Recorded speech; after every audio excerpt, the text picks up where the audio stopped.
mother of 3, survivor, and a voice for those who've been silenced. This podcast is my fight to launch truth. Back at a system that broke me. Every survivor listening, you are not alone. I'm Autumn and Alec. Welcome to the Trebuchet. Then record. So, what's going on? You just got here. You're upset. I know, I'm so sorry. I was gonna come with a smile. I was gonna try to take time for myself and breathe and be okay. And I reached out to another survivor just to offer her information that I had about somebody who wanted to help. And just, it's classic biting the hand. And I get it that I'm not the one she's scared of. I know she's scared of her ex and doesn't want to talk, but it's just more of the same of I talked to a lawyer I was like, I'm just scared. I'm literally just fucking scared all the time. Because you should be. It's the government. It's the military. And it's I think because I lived with it for so long, I'm just no, it's just him. And I know how he'll hurt me. I know what he'll do. And then I haven't even registered the fact that there's so many other assholes that I'm about to piss off.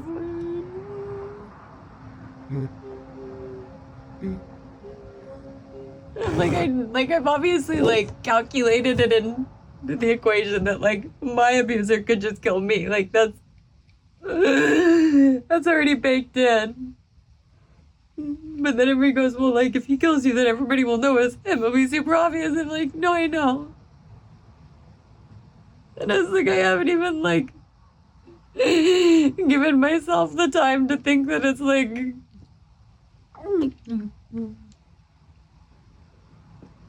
it's not just gonna be him. There's so many others.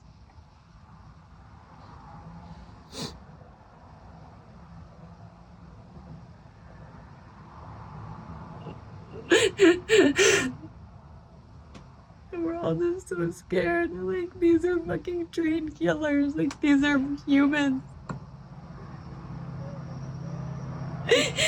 That the DOD is weaponized, and it's just...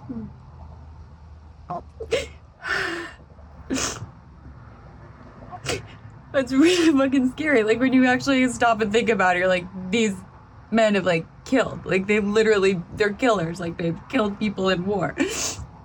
Iraq, Afghanistan, whatever other special operations they've done. You're fighting for your kids. You're fighting for what's right.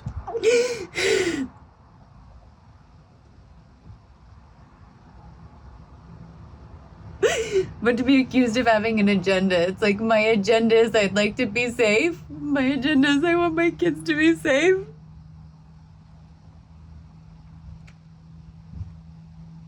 My agenda is I don't want to wake up that I'm going to be killed today.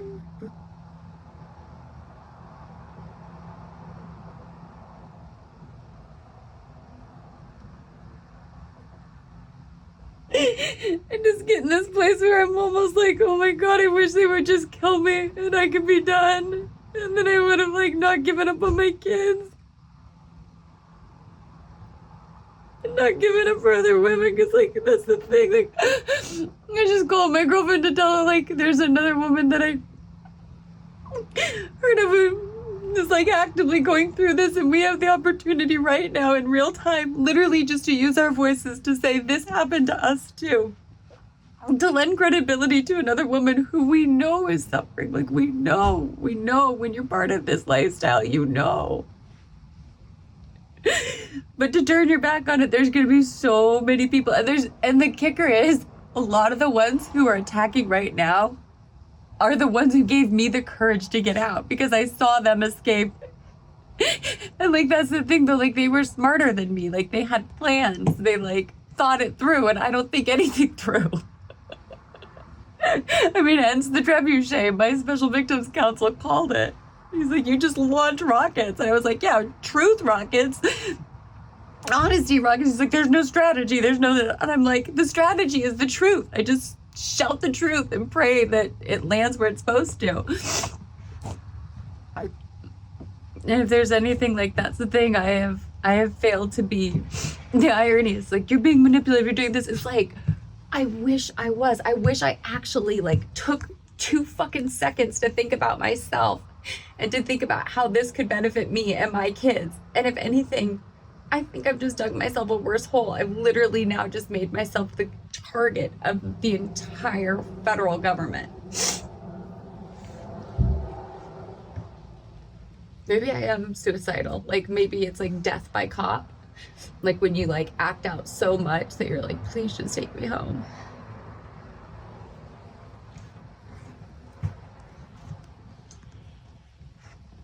When you started doing this, what was the process? What was the thought in your head? What was the conclusion on what you wanted to land on? It was that, first and foremost, I mean, beyond being a mother and a woman, I'm an American citizen. And I believed in our institutions. I believed in our government.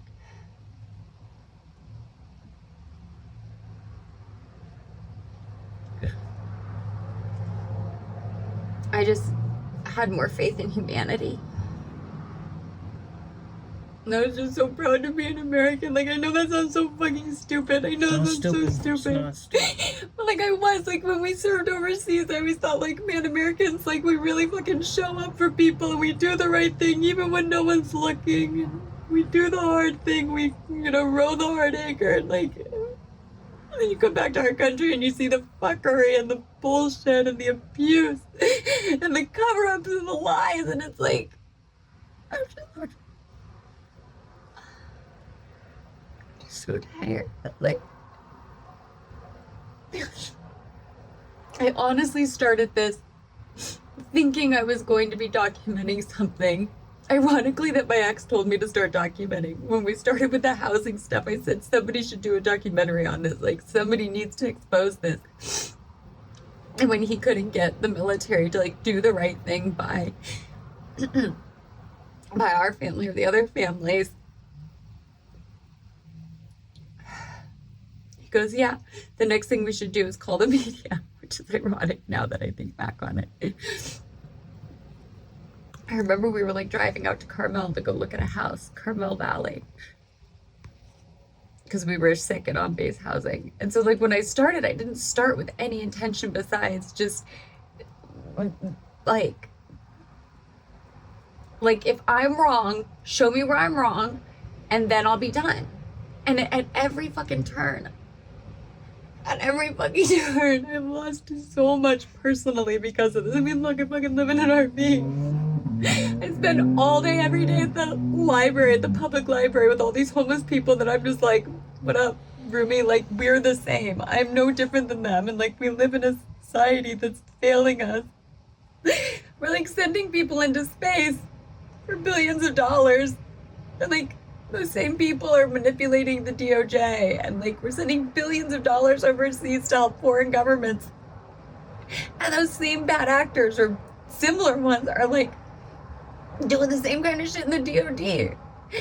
And it just makes me feel like if America is this bastion that other societies look to, like other free societies look to, or other societies where they want to be free, or societies where women are like literally beaten and whipped in the streets and their genitals are mutilated. And they like look to American women and they go like, look at them, like they've got it made. And it's like, no. Like when I was at the bank today, a woman literally came in pregnant, holding her ribs, couldn't get money out of the bank because her abuser had frozen her accounts, and she's screaming and screaming at the tellers. And I'm thinking, oh, this woman is in shock. This woman is at the beginning of her journey.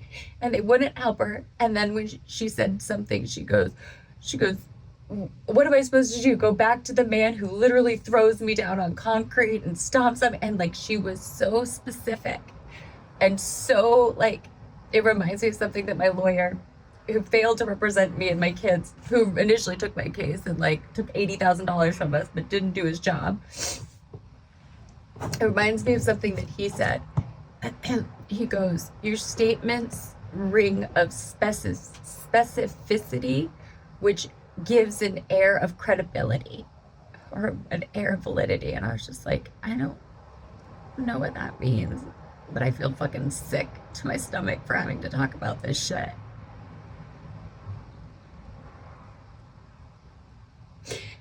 And like when you hear another survivor say, like, what am I supposed to do? Go back? Then the guy who throws me on the concrete and steps on me. It's like, well, you want to come join the rest of us on Skid Row? If not, then yeah, those are your options. Because like the systems just are not set up. They're still very patriarchal. And that's what a criminal defense attorney, who was like the first one to see me in this journey, and he's like one of the first people to see me as like a victim of abuse. And I didn't want to be. I just wanted to go back to my abuser, and I wanted it all to be. Like I wanted it all to be a bad dream. I wanted to cover for him. I just wanted to be like, it was my fault. It was all my fault. It's all my fault. It's my fault. It's my fault. It's my fault. And he saw me for who I was. He's like, you gotta wake up, little girl. The system's gonna eat you alive.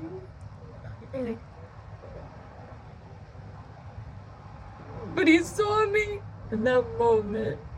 And like I know he knew my older brother, so like he'd known how I'd grown up, and but he'd never met me, and there was something about that moment of humanity where somebody saw me.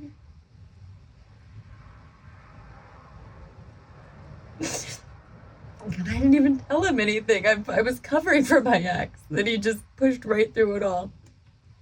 Because I'm a criminal defense attorney. I represent pieces of shit like that. They all have one thing in common. A codependent woman like you, who depends on them, and who will always make excuses for them. And that's why society is the way that it is.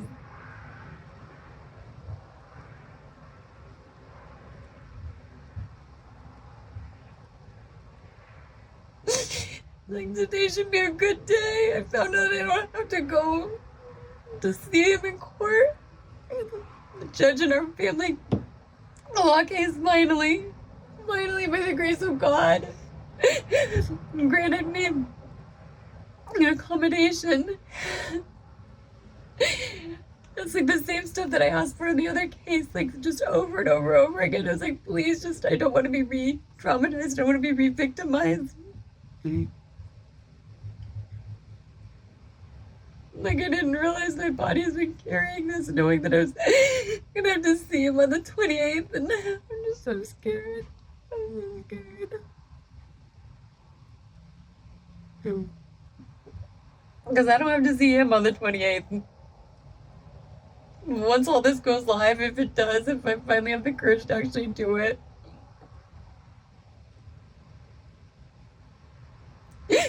Like, am I putting my family in jeopardy? Am I putting my friends in jeopardy? Am I putting my kids in jeopardy? I know it sounds so selfish, and it's like I don't care about me, because honestly, like, I want to be done. I want to be done.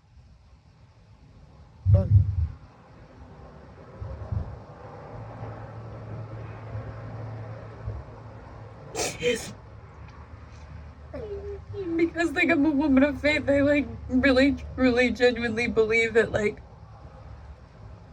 this is hell, like, being away from your kids. And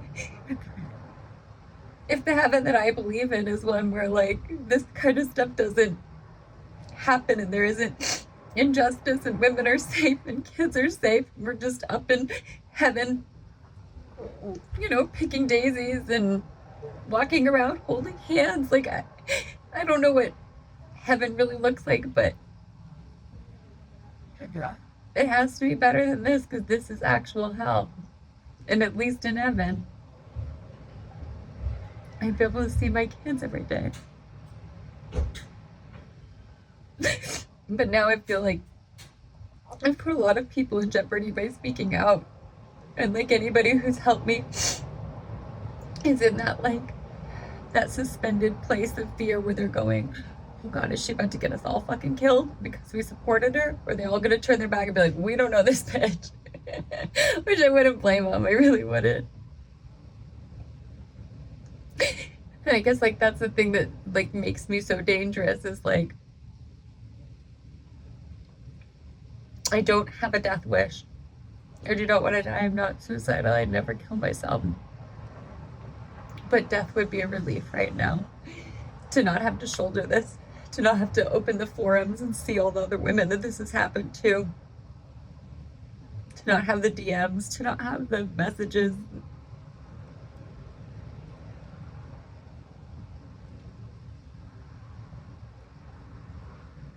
So I continue. Why do you keep doing this? Why do you keep doing this to yourself? Fuck, I don't know. Great question. Because literally death is the only, like, because if I stop, I'll die. Like, I don't have, there's no other, what am I supposed to do with my life? Like, Yeah.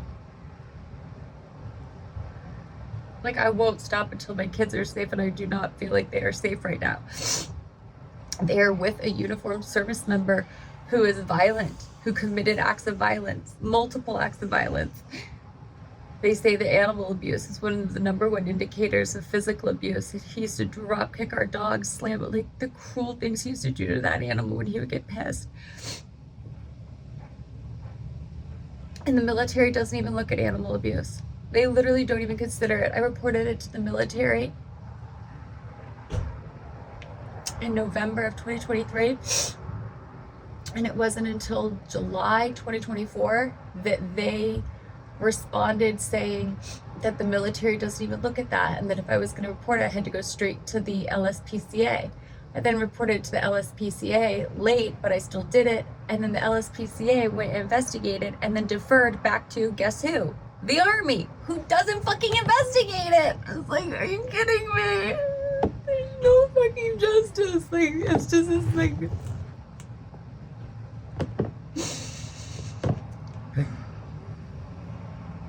And then every now and then God gives me like a little tiny reprieve. Like today, knowing I don't have to go in person, like I didn't realize how much that's been psychologically like tearing at the fabric of my well-being. And just to know that like I'll be in my lawyer's office, I'm safe. Babe's not gonna like kill me in the parking lot. Not gonna stare at me and either smile or not smile, like fucking mess with me psychologically because he knows he can. Like, let's see.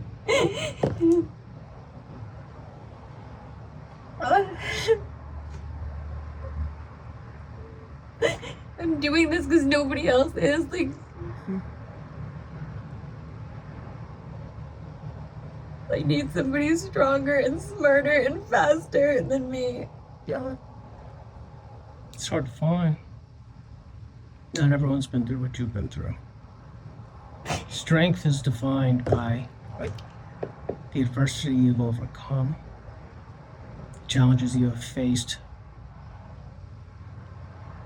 and the determination to continue on. Yeah, but you don't have to have gone through it to fight it. And, I mean, I know a lot of people like end up getting into this work because they like grew up in it and or they saw it, and it's like you have to be like personally affected by it, but you don't. Like, the wrong thing is the wrong thing, and in our country where we like act like we're the policemen of the, you know, Western world.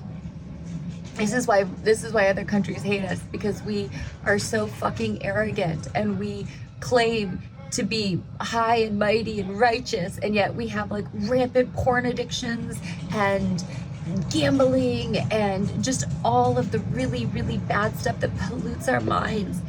And then we have the audacity to like go out into the world with this sense of bravado and all knowingness and all like Another survivor texted me something today when I told her I hadn't been in contact. I'd been licking my wounds after the military failed to reprimand my service member. I mean, they docked him $600 a month in pay. Like, that tracks. That feels like justice. Take $600 out of my kids' mouths because their father raped me.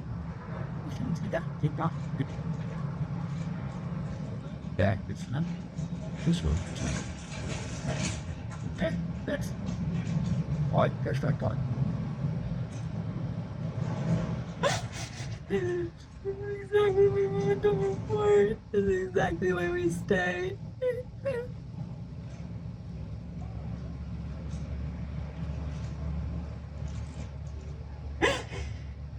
I told this other survivor, like, I'm sorry, I haven't been able to be in touch. Like, I'm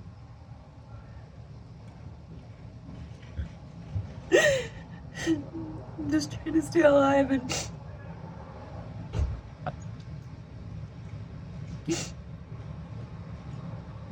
said something to the effect of men seek power to fundamentally control others.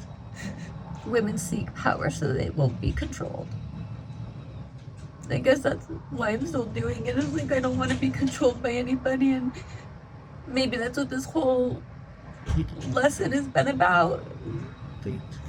Like, I was always just a stubborn kid, but I protected abusers when I was young, and I didn't know any better when I was a kid, and I just did what my mom taught me to do, and didn't talk about it.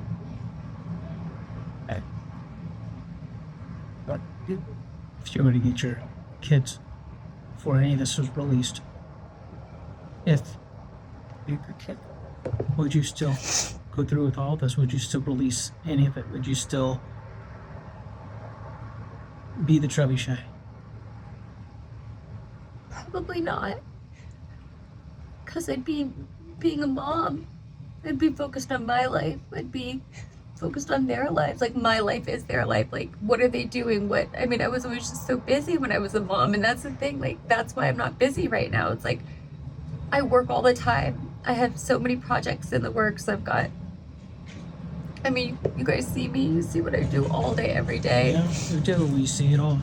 Trying to heal, trying to figure out how to, like, get back into the classroom, try to make it through a fucking day, but, like, I can't be in a classroom teaching children right now. Like just like my email is a fucking danger zone. I don't know how I survived the first year of teaching through this. Like, because I had Belle's family and my best friend to come home to, and her family loved me. It was normal and nurturing.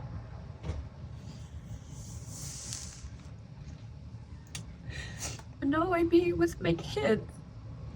Be holding them, cuddling them, doing homework with them, setting up gymnastics, exercises, trampolines, and balance beams, and parallel bars, and I'd be driving them to gymnastics and ballet and soccer and hockey, and I'd be cutting up fruits and vegetables for all their friends.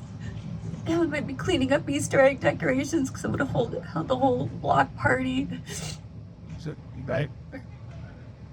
I'd be putting together care baskets for friends and family, sending letters, sewing something, like making sure my spouse's career was good. And no, I'd be being a mom. I wouldn't have time for this. And honestly, I probably see the story on social media and just keep swiping, thinking, God, somebody needs to do something about that. And like trying to advocate wherever I could, but no, it's easy to, when you're comfortable, it's easy to stay in the same place.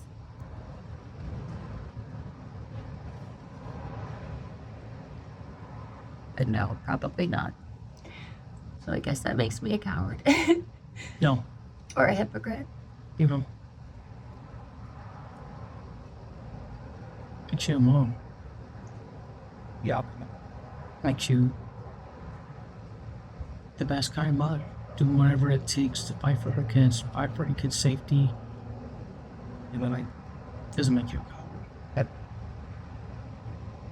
can't somebody else do this? Can we like appoint somebody else? I don't want to do this. I don't want to be the person. None of this has to be released. None of this has to come out. But you do have to get your kids back. Yeah, well, I will. They'll all turn 18 at some point. This is a podcast about finding Bigfoot. Yeah, what about it? Because I found him. Yeah. It's right next to your kids up there. Or above your head.